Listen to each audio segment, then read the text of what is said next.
Well, after months of waiting, it has finally arrived. The 360 Buckhammer in the Henry lever action rifle. Hey, a lot of people have been excited about this because, well, if you've loved the 30-30 all these years, but you can't hunt with it because your state has a straight wall limitation, what do we have here? Straight walls. Not that one, but those two. These are the new Buckhammers. But as you can see, they've got some competition. Some qualifies, some does not, but they all pertain to similar ballistics for similar needs, deer hunting. Let's examine them.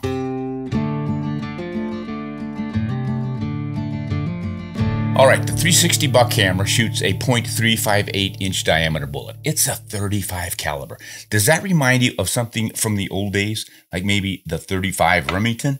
That thing goes back to about 1908. You threw a 200 grain bullet, sometimes a 180 grain bullet. And of course the 30-30, why that's everybody's standard for whitetail hunting in the woods. And we all know what kind of a reputation that has for success. Been around since 1894. But again, it has that little bit of a bottleneck, so they won't allow it for some silly reason. Then you've got the 32 Special, which at the time, and we're talking back in the 19-teens and 20s into the 30s, that was sort of seen as a little bit of an improvement over the 30-30. But as you can tell, they're both looking like they're coming from the same case, which is true.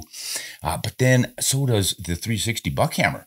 All they did was take the 360 and pretty much just straighten it out. Got quite a bit of taper in it, but it doesn't have a bottleneck, and that's the key.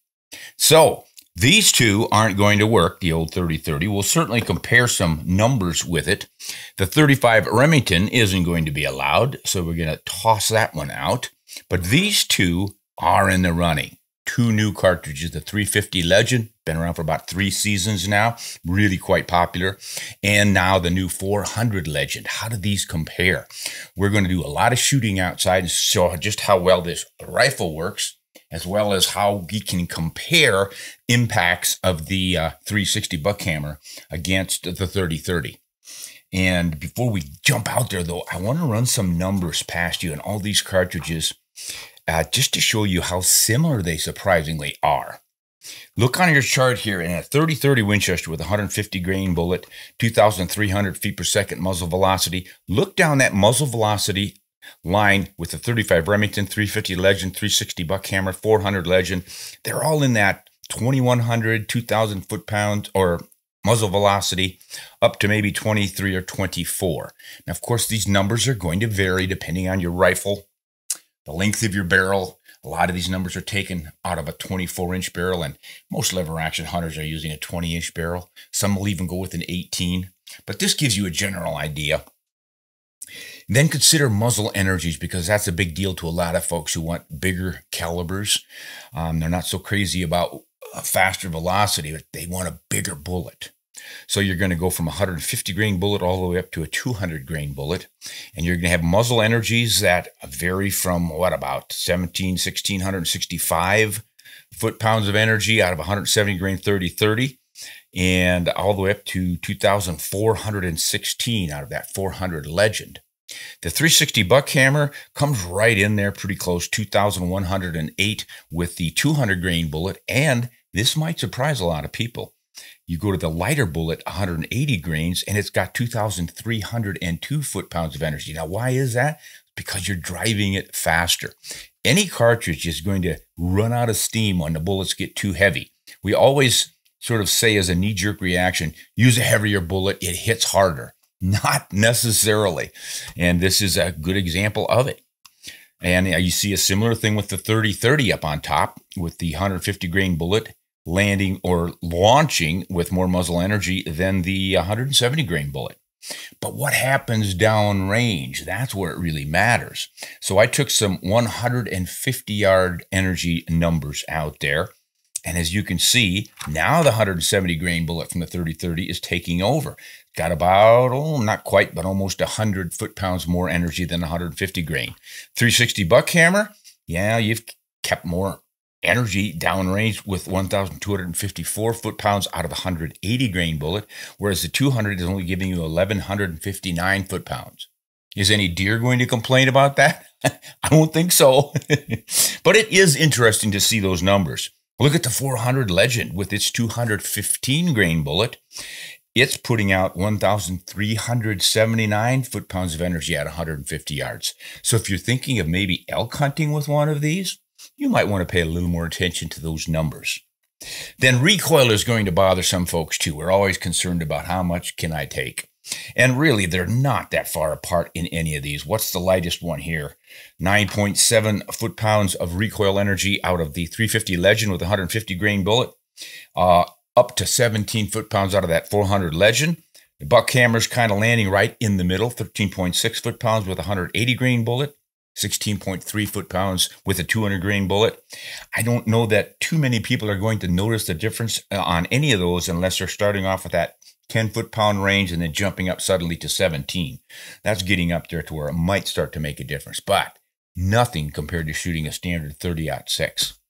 So I don't know what more we could tell you. I guess we can look at the drop charts. That's not really a big concern for most of us hunting in the woods. You just figure these lever actions and these rounded nosed bullets, the traditional style, is probably good to 150 yards for a point blank hold on a target.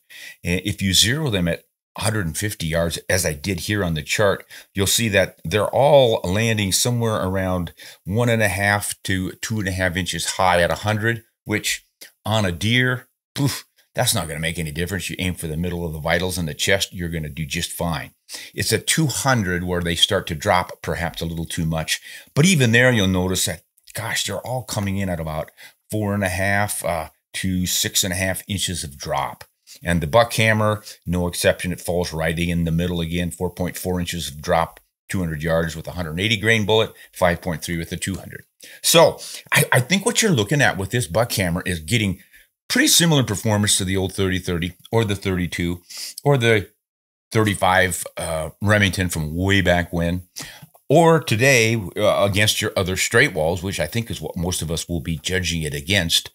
You're going to be hanging right in there with the 400 Legend and the 350 Legend. So very little to choose from. I think what most of us will do in deciding which of these to run with, picking our actions. Do you want to shoot a classic lever action like this Henry, or do you want to shoot a bolt action? You've got your unrimmed cases here, and those were set up primarily to run in modern rifles, either a bolt action, single shot, could be an AR. They're short enough, they're going to run through an AR. Whereas the rimmed case here on the Buckhammer, that's going to function beautifully in all the lever action rifles.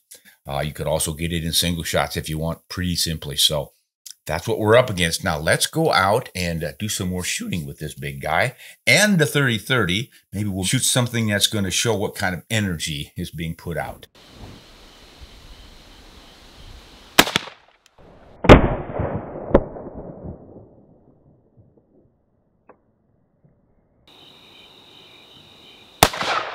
Oh!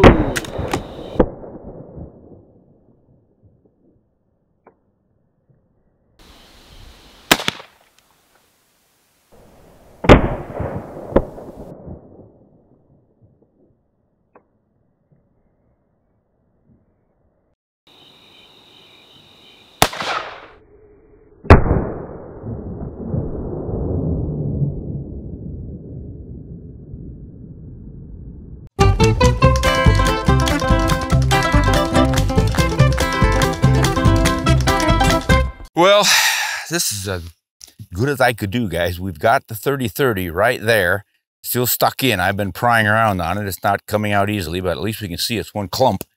Don't know what happened to that 360 bullet.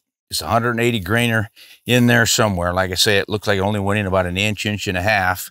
And I saw some little flecks of lead around there. But the point I think we want to make with all of this, of course, is the energy strikes on those logs. I wasn't so interested in the penetration because last time I checked, very few of us were hunting logs. We're going to get plenty of penetration and good killing effect on deer and bear. But the energy, even though, what were we looking at? I've forgotten the numbers now, but we were around 2,000 foot-pounds of energy at the muzzle, probably 1,700 to 1,600 out here at 50 yards. But the point is, 25-pound logs, and it didn't even blow them off the table. So get over this idea that your 30-30 or now your 360 Buckhammer is going to be blowing your deer back 10 feet when you hit him with all that incredible power and punch, because there's just not that much there. But still, the bullets expand, they tear and hemorrhage the vital tissues, and that's what you're after. So I think regardless which one you choose to use, you're going to have pretty good time hunting and pretty successful hunting with either one of them. I think the 360 Buckhammer will go down as the sort of the new updated 35 Remington, and a great companion to the 30-30 for any woods hunters who love a lever action.